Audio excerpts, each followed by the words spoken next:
안녕하십니까, 김광수 소장입니다. 2016년 8월 네 번째 동영상을 촬영을 하겠습니다. 네 번째 동영상 주제는 삼성그룹 회장의 성매매와 기득권에 관한 주인 것입니다. 이미 다들 아실 거라고 생각합니다만 뉴스타파가 삼성그룹의 이건희 회장이 그 성매매하는 행위를 그 동영상을 이렇게 보도를 했죠.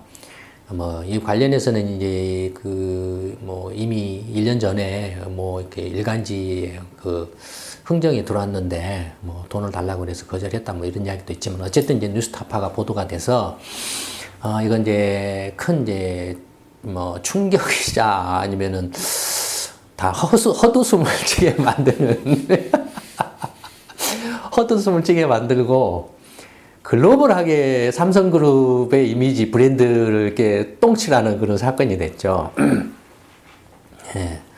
이게 그 성매매 행위 이제 이렇게 규사 내용에 의하면은 한두 차례가 아니고 이렇게 거의 상습적으로 이렇게 했던 걸로 이렇게 나옵니다. 예, 저는 동영상을 안 봤어요. 이렇게 지저분한 거 봐야 뭐 하겠습니까? 예, 그냥 이런 기사 정도만 이렇게 봤는데. 어처구니 없죠. 기가 막히고 좀 어처구니 없죠. 명색이 한국을 대표하는 글로벌 그룹, 최고 글로벌 그룹의 회장이라는 사람이 지금 상태가 이제 어떤 상태인지도 잘 모르지만 이미 이제 그 1년 전인가 2년 전인가 이렇게 중태에 빠져가지고 혼수 상태에 있어서 어떤 그 후는 소식이 이제 강간무소식인데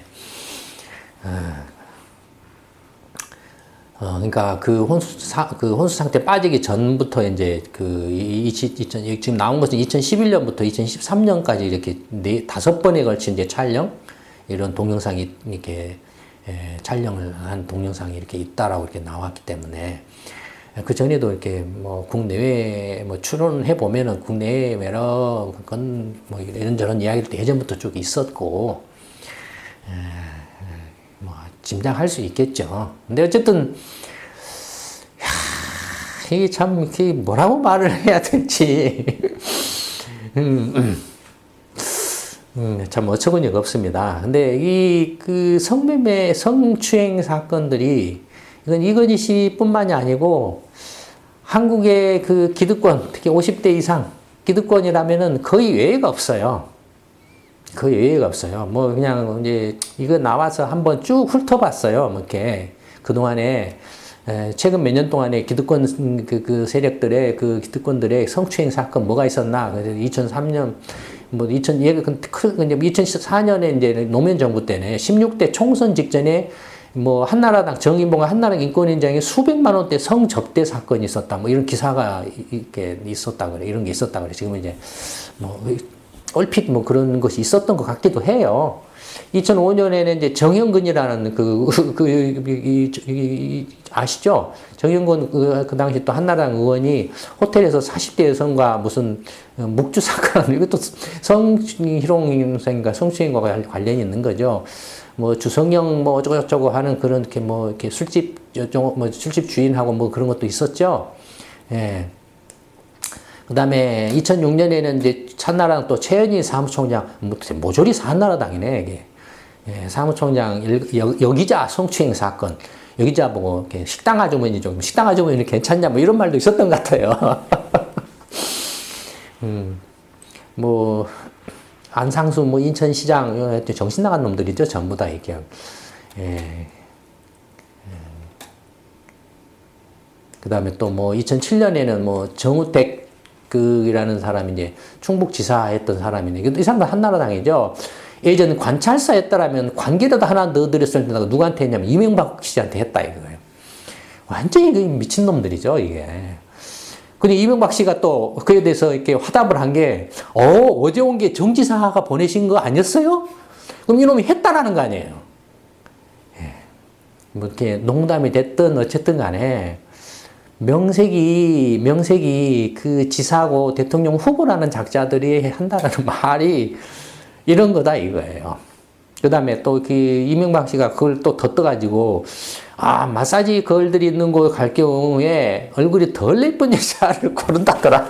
이런 저는 이렇게 말하기도 좀 그렇고. 그다음에 또 2008년에는 아주 충격적인 게 하나 나왔었죠. 장자연이라는 이른바 이제 그 연예계 있는 젊은 그 여배우가 자살하면서 그 이른바 장자연 리스트라는 게 공개됐죠. 그래서 그 편지 형식으로 유소인데 재벌 대기업들, 언론계 사장들, 그때 조선일보 그 사장인가 이것도 막 시끄러웠었죠.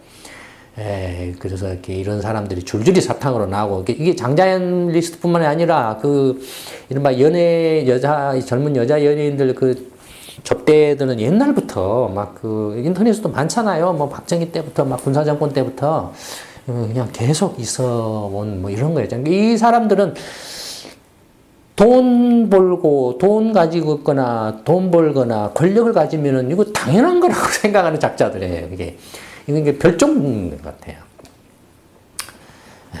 그다음에 그 심지어는 그 정몽준 씨도 무슨 방송국 기자 성추행 의혹이 있었다고 기사가 있었다라고 그러고, 그다음에 이제 이명박 씨가 자기가 가지고 있는 그 건물 빌딩에 그 업주가 성매매를 하는 업소가 입주를 해가지고 시끄러웠는데, 그걸 또 감싸도는 명색이 대통령이라는 자가 그걸 감싸는 그런 걸 했다라고 해서 시끄러웠던 것 같아요. 대통령이 뭐 이런 정도니 굳이. 그다음에 2013년에 이제 박근혜 씨가 이렇게 부정선거로 대통령 돼서 이렇게 출범하자마자 나왔던 게 그 김학의 법무부 차관이라는 사람이 별장에서 집단 성매매, 성행위하는 그런 거 건설업자하고 뭐 이렇게 저쪽 해가지고 그 동영상이 나왔던 거 해가지고 이렇게 사퇴하고 뭐 저쪽 근데 그들로 빠져나왔어요. 무혐의로. 그랬던 것 같아요. 이렇게. 참 대단해요, 한국이.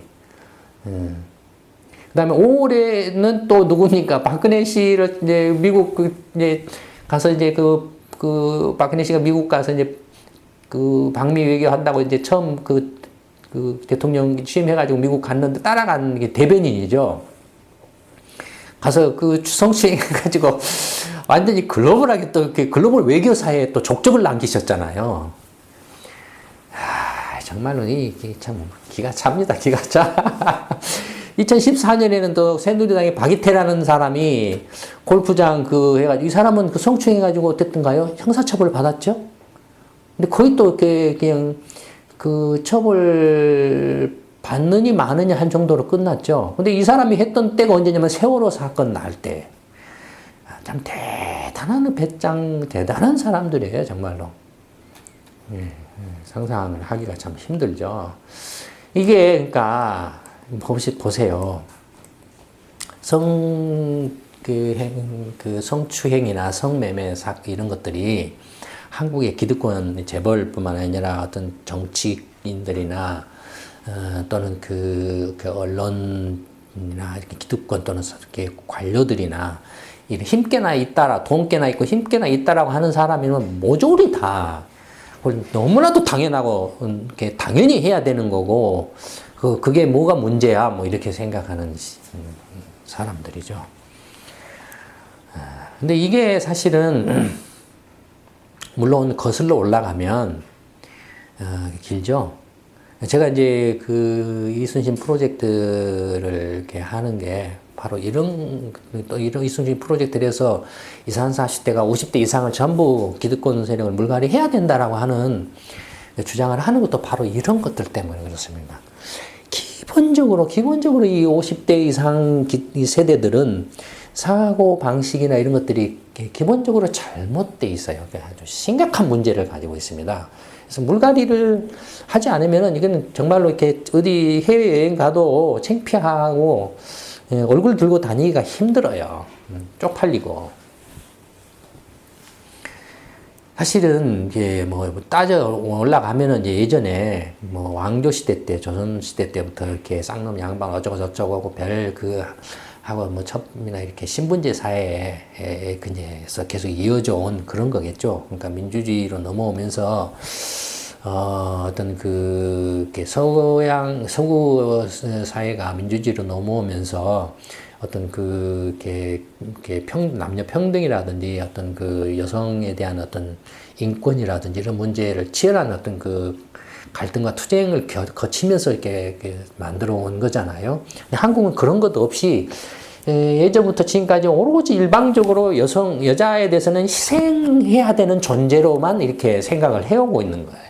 희생해야 되고 성적 놀이라고 성적 유희의 대상으로만 생각을 하고 있는 거예요. 그러니까 여성을 정말로 이렇게 정당하고 동등한 그 인격체로서 남자하고 이렇게 똑같은 어떤 대상으로서 이렇게 보는 게 아니고, 완전히 일종의 아직도 여전히 천민이랄까요? 뭐 이런 식으로 이렇게 보고 있는 거예요. 예를 들어서 이제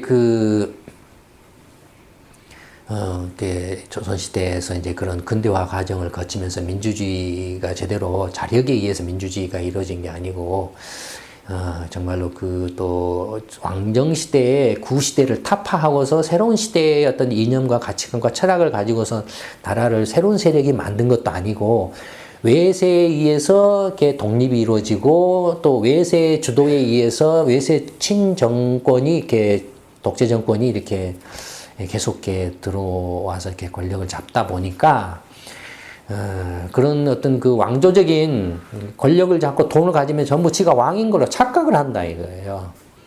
그래서 후궁이나 첩을 갖다가 맘대로 들고 지 맘대로 이렇게 여성을 해도 상관이 없고 좋다, 괜찮다라고 이렇게 생각을 한다 이거예요. 완전 쓰레기죠. 근데 그런 식으로 이렇게 이제 와서, 이제 60년대, 70년대에도 그런 것들이 계속 이어져 오죠. 특히 이제 70년대 이제 대학을 입학을 하고 대학을 다닐 때 60년대 이제 70년대부터 이제 경제 성장을 본격적으로 할 때 어떻게 했습니까? 경제 성장을 하는데 박정희가 했다 웃기는 소리예요. 정말로 미친놈들입니다. 경제 성장을 하는데 결정적인 기여를 한 사람은 누구냐면 무슨 이렇게 중동에 가서 이렇게 오일 달러를 벌어온 남자들이다. 그것도 웃긴 소리예요. 절대적으로 60년대, 70년대, 80년대 한국 경제 성장에 절대적으로 기여한 사람은 여자들입니다. 여성들이에요. 지방에서 살던 이렇게 13살, 14살, 15살 되는 어린 소녀들이 그 당시 지금으로 치면은 중학교에 가야 될 어린 소녀들. 당시에는 여자들 학교도 제대로 안 보냈대요. 벌써 60년대, 70년대, 80년대까지만 해도 집에서 그냥 살림이나 하고 살림이나 배우고 시집가라 뭐 이런 거고 이럴 때예요. 그런 어린 여자들이 이렇게 시골이나 이런 지방에서 서울 이렇게 공단으로 올라와 가지고 온갖 착취와 학대 속에서 이렇게 고생하면서 수출 물품을 만들어 가지고 그걸로 성장을 한 겁니다. 그런 여자들의 희생이 없었으면 한국 경제 성장 불가능했어요. 전부 수출품이 다 그런 여자들 손에서 나온 것들이에요. 봉제, 가발이라든지 신발이라든지 의류라든지. 그 전에 이렇게 예전에는 엄마들이 얼마나 이렇게 제가 볼 때는 예전에도 그런 말씀 드린 적이 있는데 한국의 어머니들은 참 기적 같은 사람들 생각을 해요.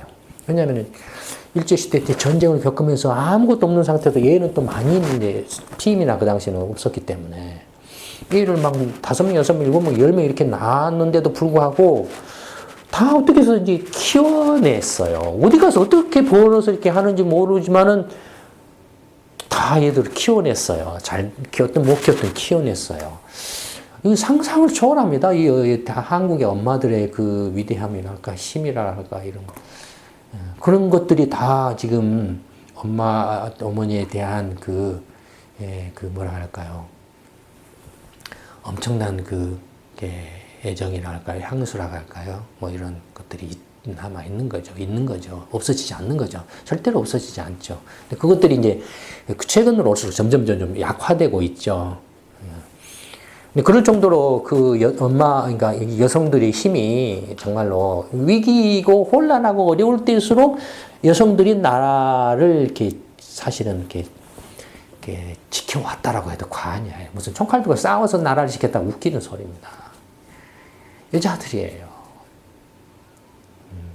세계적으로도 이렇게 한국 여자들만큼 헌신적으로 자기 희생을 하고 봉사하고 이렇게 그러면서도 이렇게 천대 받는 그런 것도 없어요. 근데 70년대, 이제 그런 80년대 이렇게 지방에서 와가지고 이랬다가 이제 오일 쇼크도 일어나고 경기도 안 좋아지고 이제 그런 경공업에서 중화공업으로 이제 넘어가고 자본 이제 산업으로 넘어가고 하니까 이제 일자리를 잃어버리지 않습니까? 여자들이. 그럼 어떻게 됐습니까? 여자들이. 어쩔 수 없이 이제 다시 고향으로 돌아갈 수는 없고 그냥 이제 머무를 수밖에 없잖아요. 근데 먹고 살아야 되잖아요. 먹고 사는 길이 뭐가 있습니까? 그래서 그때 상상을 초월할 정도의 술집들이 많이 생겨났어요. 온갖 종류의 술집들이 다 생겨났어요. 70년대, 80년대 후반, 70년대 후반, 80년대. 상상을 할 수 없는 무슨 단란주점, 뭐 스탠드바, 룸사롱, 무슨 뭔 술집, 무슨 술집, 무슨 술집, 무슨 술집, 그냥 상상을 할 수 없는 정도로 온갖. 그러다 보니까 이제 뭐랄까요. 저희 때도 이제 대학을 졸업해가지고 이제 취직을 하잖아요. 그러면 이제 신입사원을 환영회를 해요. 신입사원을 무조건 하고 룸사롱으로 데리고 갔어요. 무조건 하고. 그러니까 저희 세대만 해도, 그러니까 50대 이상 세대들은 그 당시에는 뭐 이렇게 못 살고 못 먹고, 이렇게 못 먹고 못 살던 시대니까 할 수 있는 게 뭐가 있겠습니까? 아무것도 없어요.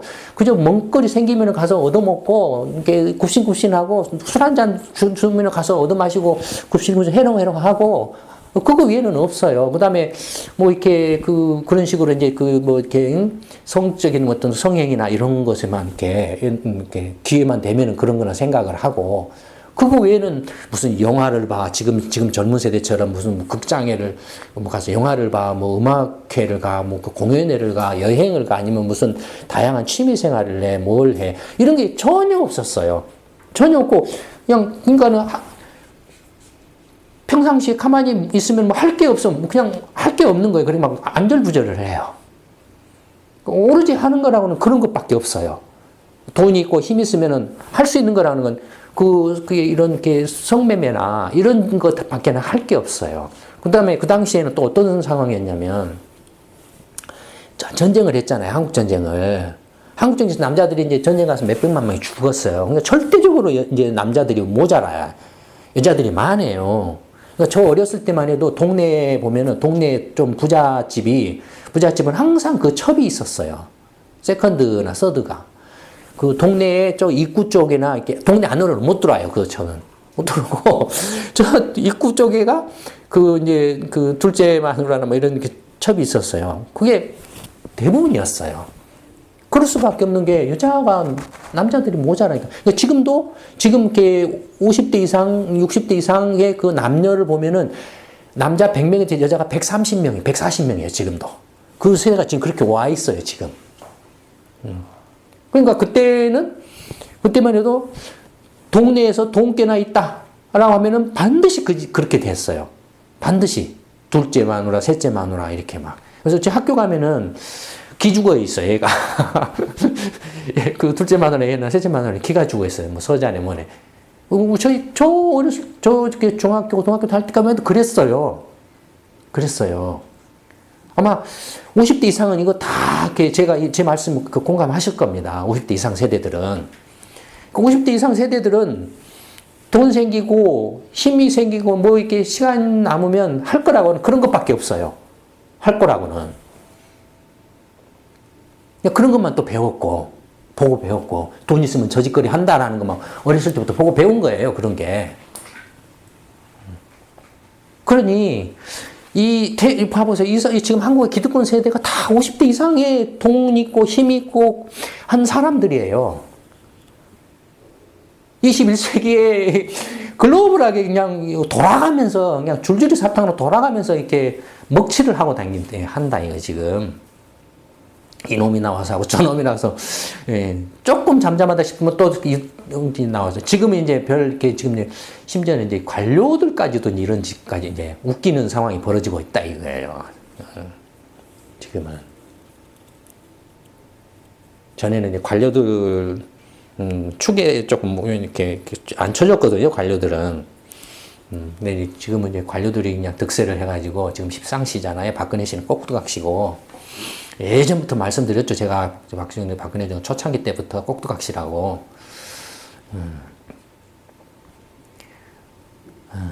이게 참 이게 안 됩니다. 이건 구제불능이에요. 물갈이 위에는 방법이 없어요. 20, 30, 40대가. 물갈이 위에는 방법이 없어요. 지금 젊은 세대들은, 예, 어쨌든 그게 뭐 공부를 열심히 했든 안 했든 어렸을 때부터 좀 이제 경제적으로 다소 좀 여유가 생겨서 다양한 어떤 그 취미 생활이나 뭐 여행을 한다든지 운동을 한다든지, 예.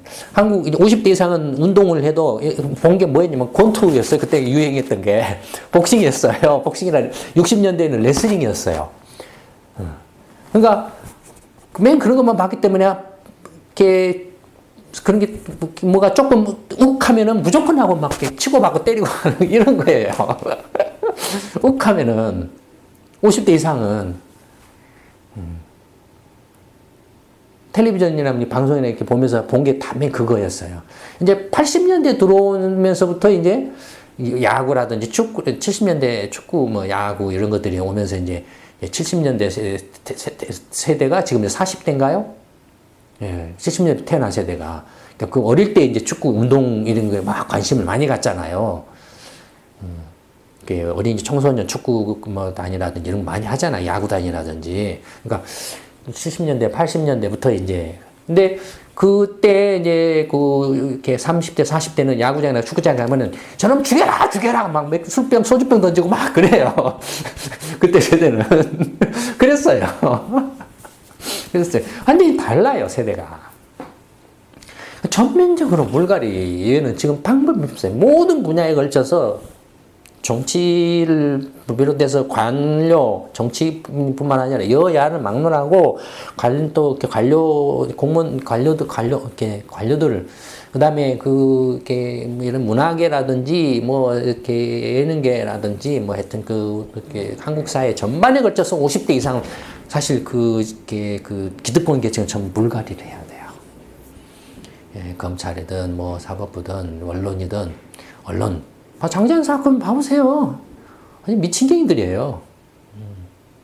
제가 예전에, 한 10년 전에 이제, 이른바 한국의 이제 보수 언론의 큰 언론 신문사 중에 하나를 아는 사람을 만나려고 한번 건물을 찾아간 적이 있어요. 근데 이제 광화문 앞에 있는 건물인데, 이제 엘리베이터를 탔어요. 근데 엘리베이터가 안 서요. 층만 버튼을 눌렀는데 안 서고 그냥 최꼭대기층으로 딱 가버려요. 그래서 이제 최꼭대기층에서 내렸어요. 내렸더니 제가 깜짝 놀랐어요. 예, 깜짝 놀랐어요.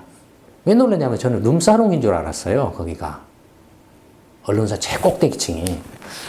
딱 내리니까 빨간 카페트인가 이렇게 주단 같은 걸로 쫙 깔려있고 새파랗게 젊은 여자들 6명이 초미니스커트에다가 그냥 이렇게 꽉 패인 겨울이었는데, 겨울이었어요. 입고 있더라고요. 6명, 7명이 쫙 서 있더라고요. 그래서 제가, 뭐야, 왜 이런 신문사에 룸사롱이 있지? 그렇게 생각을 했었어요. 근데 그 사람들도 놀래요. 저를 보고. 어떻게 올라오셨냐고. 회장님하고 약속이 있냐고. 친구 만나러 왔다고. 아이, 잘못하셨다고. 원래는 엘리베이터가 작동이 안 됐어야 되는데 아마 관리자가 실수를 하고 가동으로 이렇게 스위치를 놨던 것 같아요. 제가 못 모르고 그걸 탄 거예요. 이제 회장님 타실 때만 이렇게 가동하고 나머지 보통 때는 끊어야 되는데, 그러니까 올라갔다가 이제 내려왔죠. 내려와가지고 이제 아는 사람, 지인을 만나서 제가 그런 이야기를 했더니 깜짝 놀라는 거예요. 우리도 거기 한 번도 가본 적이 없다, 이거 자기들도. 그게를.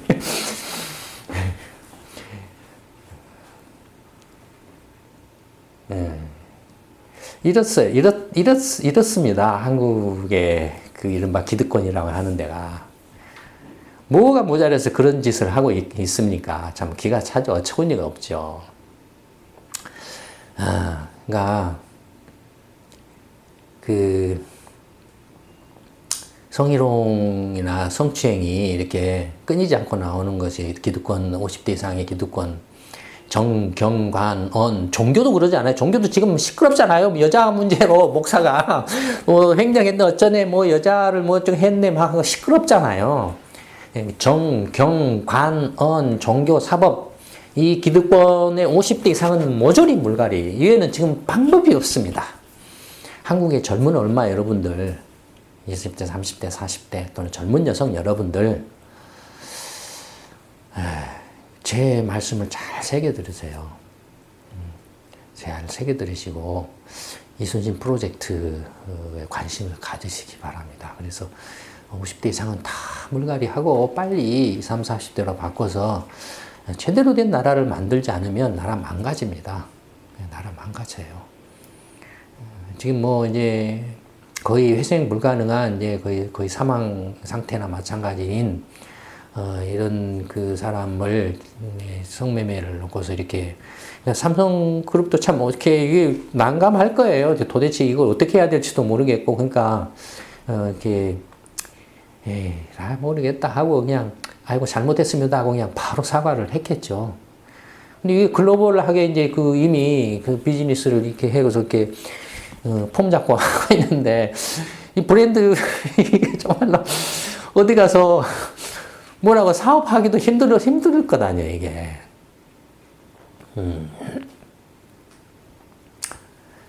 미국이나 유럽이나 일본 같은 데를 봐보세요. 근데 일본도 조금 타락해 있어요. 물론 뭐 미국이나 유럽도 뭐 그런 경우가 없지 않아 있기는 있어요. 그러나 그런 경우는 대부분 사람 취급을 안 하죠. 거의 없지만. 근데 예를 들어서 미국의 빌 게이츠라든지 스티브 잡스라든지 뭐 이런저런 유명한 사람들이 막 이렇게 합니까? 이런 거 합니까? 그 사람들은 어떻습니까? 이미 이렇게 자기 힘으로 창업으로 이렇게 회사를 세워서 일으켜가지고 그만의 부를 쌓아도 그걸 어떻게 합니까?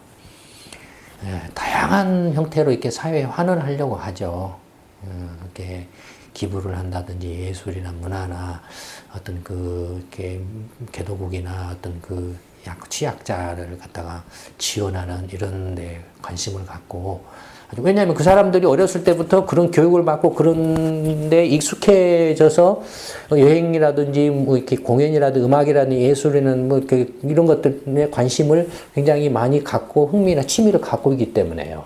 무슨 어릴 때부터 이렇게 술 마시거나 위에서 막 두드러 패고 뭐 아버지 두드러 패고 뭐 이렇게 아버지가 뭐 세컨드 서드 놔두고 이런 거 보고 자란 게 아니고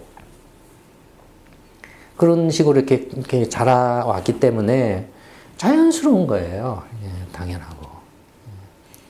우리 자본주의의 그 기본 원점은 뭡니까? 마지막으로. 청교도적 윤리 정신이죠. 도덕성이죠.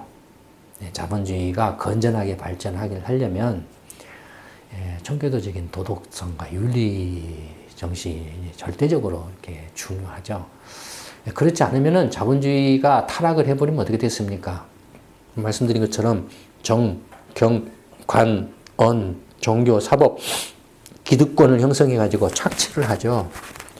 그래서 나라가 엉망진창이 되죠. 그래서 헬조선이 되고 있는 겁니다. 그 헬조선이라는 게 달리 생겨난 게 아닙니다. 이 자본주의적 윤리정신이 기득권한테 없기 때문에 그렇습니다. 그래서 헬조선을 타파하려면 어떻게 하겠습니까? 이 나이 먹은 사람들한테 이미 이제 머리가 굳어버린 사람들한테 너 도덕성을 가져 하고 재교육 시키겁니까? 무슨 전두환때 했던 삼천교육대 보내가지고 봉 굴리게 하고 뭐라고 해가지고 뭐 이렇게 다시 할 겁니까? 불가능해요. 물갈이 위에는 방법이 없습니다. 그렇게 하려면 일단 정치권, 여든 야든 새누리든 더민당이든 국민당이든 뭐 정의당이든 싹 물갈이 해야 됩니다. 그 방법이 없어요. 그것만이 유일한 이제 돌파구입니다. 그거 하면은 제가 확실하게 기득권 물갈이 하는 것, 어떻게 물갈이 하는가를 보여드릴 자신이 있습니다. 저 한번 믿으세요. 믿어보시고 이순신 프로젝트에 관심 가지시고 적극적으로 참여하시기 바랍니다. 우리 20, 40대 자식 세대 여러분과 특히 여성분과 젊은 엄마 여러분들, 자기 가족과 자식 미래, 자기 자식이 이렇게 성매매 대상이 되고 성추행을 당해가지고 자살하고 죽고 남의 이야기가 아닙니다, 여러분. 세월호 참사 같은 것이 남의 이야기가 아닙니다. 지금 정치권에서는 불가능합니다. 2016년 8월 네 번째 동영상 촬영은 이걸로 마치도록 하겠습니다. 감사합니다.